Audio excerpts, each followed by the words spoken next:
The Philippines, home to 100 million people, the 8th most populated country in the world, home to lumpia, adobo, and Manny Pacquiao. Above all the many beautiful things to love in the Philippines, there's one thing that's loved more than anything else: basketball. There isn't anything quite like it. This country is obsessed, no, addicted to basketball. Anywhere you go, any neighborhood, any barangay, you will find a basketball court. Filipinos will play on anything, even if there isn't a wood or cement floor. Filipinos will play on grass, soil, even sand. And everyone plays. Big, small, short, tall, poor, rich. You'll find players wearing shoes, tsinelas, and even bare feet. You see, it doesn't matter who you were before you stepped on the court. All that matters is your game. You know how much Americans love American football? Well, multiply that by 10 times. The passion for the sport is real. The only thing I can quite compare it to is Argentina or Brazil's love for football, where the love for the sport is almost a religion over there. For the sake of numbers, Nike once estimated that 40% of the population of the Philippines plays basketball, and 81% in total are basketball fans. That's approximately 81 million hoopballing fans. This begs the question, why? Why do Filipinos love basketball so much?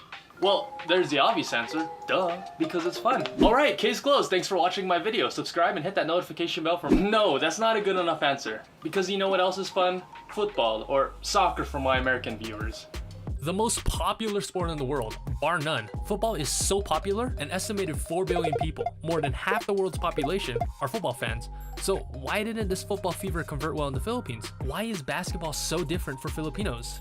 To better answer this question, we have to go back. 1898 marked the beginning of the Spanish-American War, where after the Battle of Manila, Americans took control of the city, and then with the Treaty of Paris, the whole country of the Philippines. Thus, Spain relinquished control of the Philippines to the United States for $20 million, which is $600 million in today's money. During this period, basketball was brought over by the Americans. Basketball started in 1910, where it was actually introduced to public schools as a women's sport, because men's sports, like baseball and track, were deemed too rough and intense for women. The Philippines quickly established itself in the sport. In 1936, in their first Olympic showing, the Filipino basketball team came in 5th place, which to this day is still the best placing for an Asian team. They then won gold in the first Asia Games in 1951, and then won bronze in the FIBA 1954 World Championships, which again has not been eclipsed by another Asian country until this day. For the next 20 years, the Philippines dominated Asia in basketball, winning gold in the FIBA Asia tournaments in 1960, 1963, 1967, 1973, and 1985, and then winning silver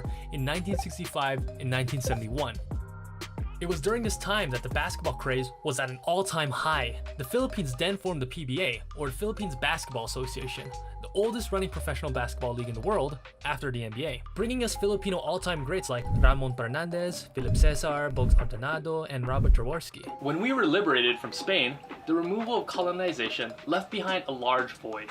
In 1934, the Philippines was nothing more than a collection of islands, ethnicities, and diverse cultural identities. And while the government would try and fill that void in a political and legal sense, it was basketball that became that cultural glue for our newly born country.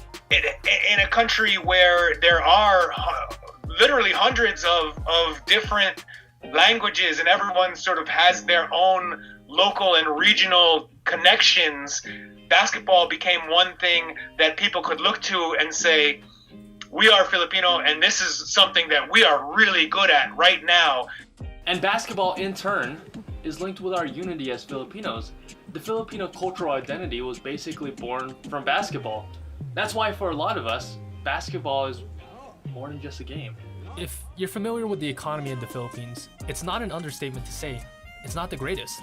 Most of the time you die in the same economic status that you were born in. The state of the economy makes it hard to advance socially and financially. This is where basketball comes in. Ryan Ref from kcet.org states, professional basketball offers a means to ascend the Filipino social ladder in ways that it doesn't elsewhere. Former PBA players go on to elected office, television and film stardom, or business success. For boys, basketball serves as a rite of passage, strategy for achieving masculinity, and a way to bypass economic barriers. Everybody plays and watches the sport, from the poorest Manila trader to its wealthiest businessman.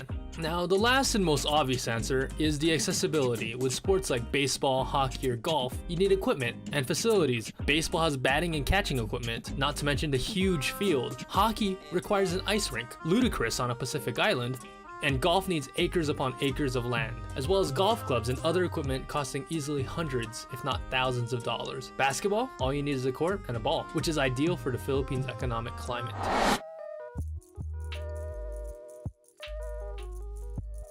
As of today, the Philippines is ranked 31st out of 165 countries. This makes them the third highest ranked Asian country. How did a country that was basically born from basketball and went from dominating the rest of Asia to 31st place? There are many reasons, and the most obvious answer might be the biggest, or in this case, the smallest.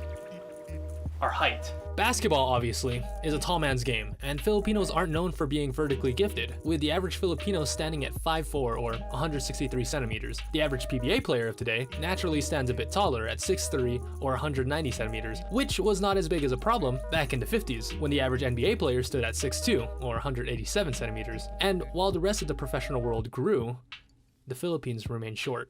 Today, the average NBA player measures 6'7" or 200 centimeters, with forwards easily surpassing that. Could you imagine how well the standard PBA player would fare against someone like Shaquille O'Neal, who in his prime stood at 7'1" and weighed in at 300 pounds? At that difference, he would absolutely feast in the paint, and there wouldn't be anything a Filipino player could do except foul him and pray that he misses free throws. With the rest of the world making great strides in basketball, the Philippines has one dream that burns bright in a lot of people's hearts: having a homegrown Filipino playing the NBA.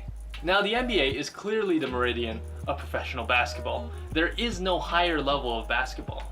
Granted, there have been players with Filipino blood in the NBA. Raymond Townsend became the first Filipino to ever play in the NBA, playing for the Golden State Warriors in 1978. We also have Jordan Clarkson, who started his career on the Lakers and currently plays for the Cavaliers. And as a joke, a lot of Filipinos like to include Nate Robinson, whose great-great-grandfather was Filipino, which comes out to about 6%. That makes him an honorary Filipino, I guess? But we still find ourselves waiting for our own Stefan Troc or Manny Pacquiao to grace the courts of professional American basketball. Will there ever be a native homegrown Filipino NBA player? Many have tried, notably Japeth Aguilar and Bobby Ray Parks Jr. of the PBA. Bobby actually played for the Texas Legends in the NBA G League, but none yet who have made it into the big leagues. I was actually able to speak with Raymond Townsend, the first Filipino basketball player to ever play in the NBA. Is a Filipino who's considered one of the best players in the history of the PBA going to put his reputation out there to possibly get cut by the Brooklyn Nets or the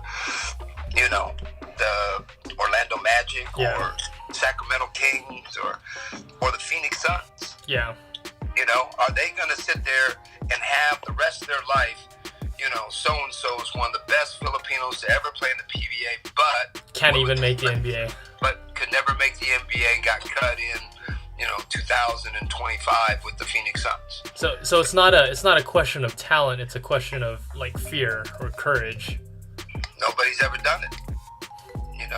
It's harder for the first person than it is for anybody else. Because with being the first, there's a lot of doubt. I was told I'd never make it. There's a lot of negative input, and there was negativism towards who you are. I was too small, I was Filipino, I wasn't big enough. But they don't know the heart of a Filipino. So, who's next? For the time being, the hopes and dreams of the country rest on these few players. First, there's Kobe Paras. Yes, named after the Kobe. His father was a PBA player and claimed the title of the youngest MVP of all time, having been born in the ball life. He basically eats, breathes, and lives basketball. He had a stint with Creighton and CSUN, and even once dunked on LeBron. And then there's Terrence Romeo, one of the best guards in the PBA with quick as lightning reflexes and handles for days. Basically the Allen Iverson or the Kyrie Irving of the PBA. And then there's Junmar Fajardo, the current MVP of the PBA and arguably the best player in its history. He has the most MVPs in PBA history with 5.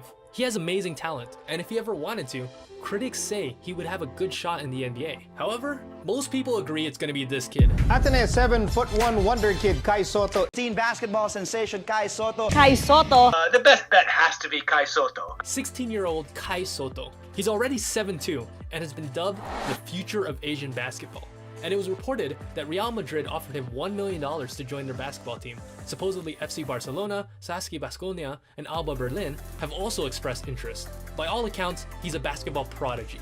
He's currently averaging 25.1 points per game, 13.9 rebounds per game, and 2.6 blocks per game. In a 2-game stretch against Japan and China, he scored 54 points, 42 rebounds, and 9 block shots. He's got so much potential that he's projected to be on the final roster of the National Basketball Philippines team for the World Cup, where he would be playing against NBA and other professional players around the world.